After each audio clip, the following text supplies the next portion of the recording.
Hello everyone, my name is Jayant Sharma and today I am going to present the fourth lesson of the supplementary reader, that is The Enemy.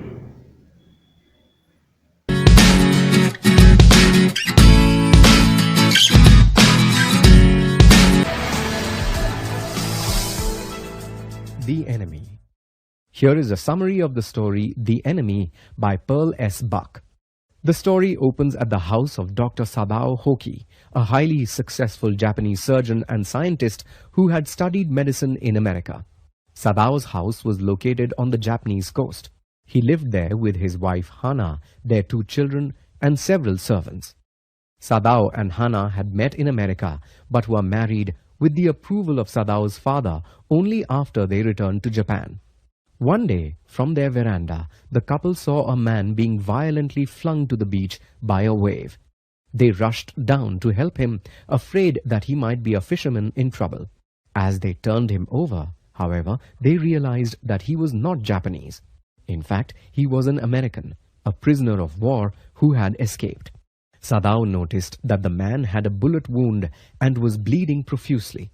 While he wondered what should be done, his surgeon's hands seemed to automatically work to stop the bleeding.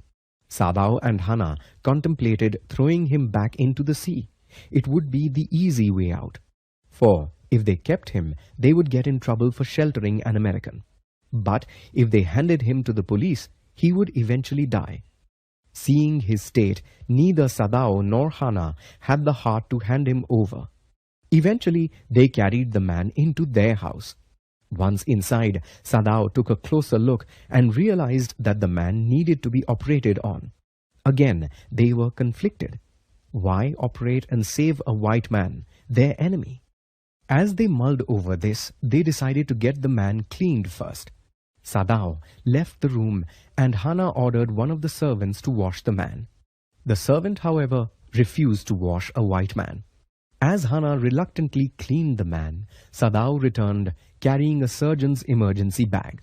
He had made up his mind to operate. With Hana's help, he successfully removed the bullet from the man's back. The man eventually woke up and was frightened when he realized he was in a Japanese home. But Hana allayed his fears.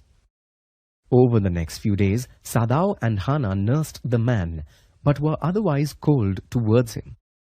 All through, they wondered why they were not able to go to the police. Their servants became increasingly worried about Sadao not informing the police about the American. After 7 days, they left the house in protest.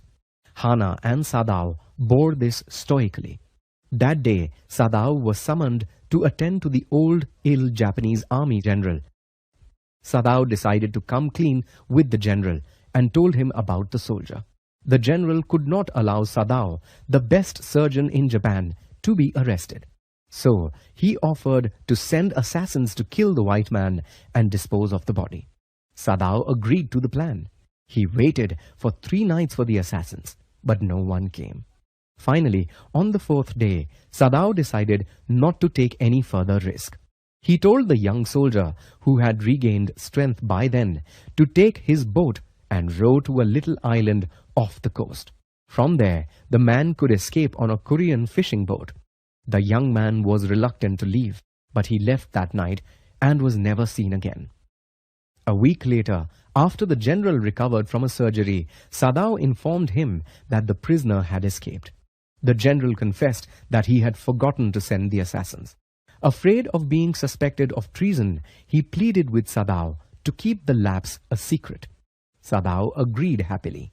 That night, Sadao found himself reflecting on his life in America and the Americans he had met. He had hated bearing the Americans' prejudice.